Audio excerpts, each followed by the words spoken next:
Hey folks, welcome to Dad's Class. Today is the first Thursday edition of Dad's Class, which I'm pretty sure these will always be on Thursdays, but some reason that seemed to make sense to say it that way. This is our very first episode today, so I hope you guys can bear with me. Today's topic, we are going to be discussing one of the more difficult things that happen quite naturally as a parent. Cooking with small children. Now, unfortunately, we're in the process of packing up our entire house as at the end of the week we're moving. And so I haven't had an opportunity to get current footage, though I do have a few photos to discuss with you guys. The first thing that we are going to talk about is babies. Babies are really tricky.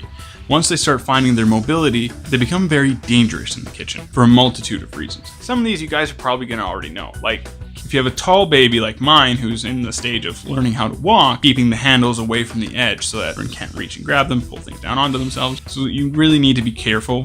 The smaller they are, the less they understand, the more caution has to be taken when you're cooking in the kitchen. As an example of what you can do with a small child, such as our 1-year-old boy, here's a picture of him sitting in a chair where I've given him a piece of chocolate.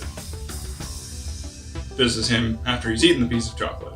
This is a personal comfort zone. Not all parents would be comfortable with leaving their children in a chair.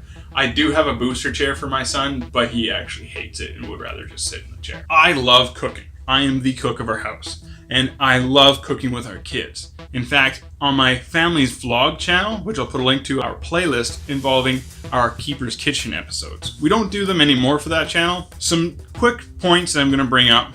If you have small children that are crawling and you don't have a baby gate or a natural barrier to keep them out of the kitchen, stick to dry foods. The less liquid, the less opportunity there is for you to spill a liquid onto a child. And it's a lot easier to clean up some chicken nuggets that fell on the floor than it is to clean up a stew or a soup that your child is now part of. I'm just going to throw that out. Now we're going to step up into the 6-year-old range, where children are able to help you with some of the cooking. Here's something to take into consideration. Ergonomics. If you work on any industry that has you picking things up, you've heard the term, and you could hurt yourself if you don't use proper ergonomics. This applies to children in the kitchen. Here's my 6-year-old son not using a stool, and you can clearly see that this is an awkward angle for him to be stirring the water in the pot. So, put him up on a stool. Now he can see what he's doing, and he's less likely to pull that down onto himself, causing severe burns. When you start introducing kids to cooking, I would suggest that you start with baking. As featured in our Keeper's Kitchen episodes over on our family blog, we started out with baking an apple pie.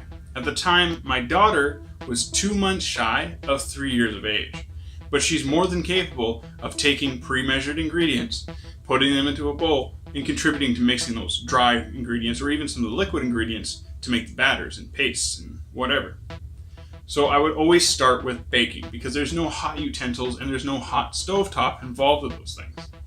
And you take your mixture, you do the putting into the stove part, and you move on. Some of the best things to do with your kids when you're introducing them to baking and cooking is to ask them questions and tell them the steps and ask them to repeat it back to you. This ingrains the process into your child's mind. The more repetition you feature in showcasing that to them, the better they will be at recalling and remembering the basic principles of those steps, the next recipe. So we already touched on making sure your child is at a proper height for them to be able to interact with what they're utilizing once you start introducing them to cooking on a stovetop. If you're going to use a chair, put the back of the chair against the stove. The reason for this is that your children will want to put their hands down while they stir with the other hand. They won't necessarily have the strength to hold the pot and stir. You might be holding the pot for them, but their other hand will still reach for the stove top. By putting the chair backing between them and the stove, you give yourself that extra bit of cushion so your child can put their hand there if they don't want you holding their hand to the pot.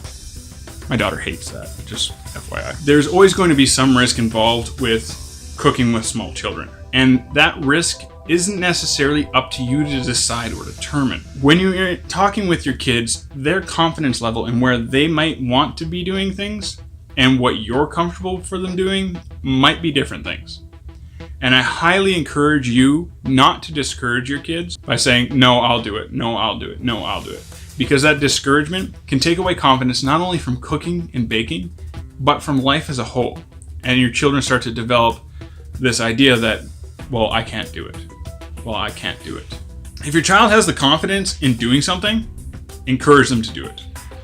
Especially with baking and cooking. Now, if it's something you're like, man, this is going to end badly, try to at least find a compromise between what your child wants to do and what you're comfortable with them doing, so that there's a little bit of that middle ground, which shows you respecting their desires, but also teaches them to respect your concerns. One of the most important things which I've missed in my previous recording was to have fun. Cooking should be about having fun, whether it's you and your kids, or you by yourself, or you with your spouse. So that's my biggest takeaway from this, guys. Be safe, have fun. I want to go ahead and apologize to you guys again for not getting all the footage I wanted to get. I hope you guys can appreciate this episode. I do look forward to doing some more things about cooking in the future with this channel, so stay tuned for those. This coming Sunday will be our first podcast over on Mixer. Our topic is going to be Loose Parts Play. If you're not on, or you don't want to join us over at Mixer, don't worry. Our podcast is available on a number of different platforms. I'll link to those in the description below. I'll also be putting those podcasts over here on YouTube and doing a premiere so that I can get involved with you guys in the chat room and answer any questions you might have. My name is Devin Pierce. This was your first Dad's Class. Hope you guys enjoyed it. Make sure to give us a like, thumbs up, subscribe for more, and it will be getting better, I promise you. So bear with me a little bit. Thanks for checking it out, guys. If you have questions, comments, or concerns, hit me up, leave a comment under the bridge where the trolls live there, and I will get back to you guys, and I look forward to building a community with you. Have a great night. By the way, if you're into video games, so am I. You guys can come find me on Twitch Mondays and Saturdays. I'm live streaming a couple of different games right now. And be sure to follow me over on Twitter so you guys can stay up to date with everything that's going on with this channel and my other little projects.